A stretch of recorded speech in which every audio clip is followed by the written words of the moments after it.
BoxingVoice.com. We are here with the man of the night, Blake Caparello. Blake, man, tell us about today, man.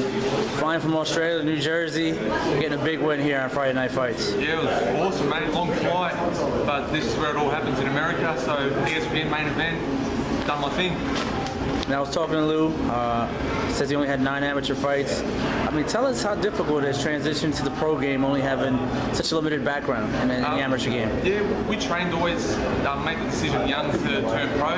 So we just trained as a pro, always sparred the pros, and always sparred people with a lot more experience, and that's where I gained my experience from. Now, obviously, Elver was the hometown guy. I mean, tell us how you pretty much outworked him throughout the whole night.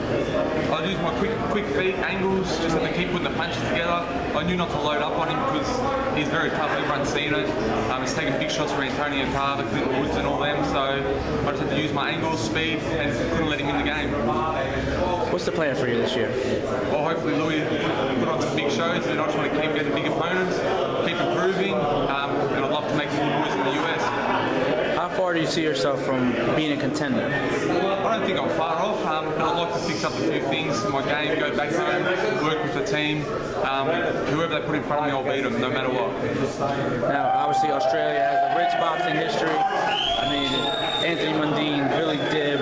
I mean, what can we expect from Blake in the future? A lot more. I'm going to make noise in the US.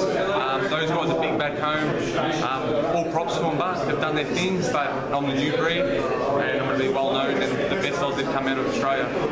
There you have it, live with the man of the night, Blake Caparello. Thank you. Got the victory here in Jersey, BoxingVoice.com.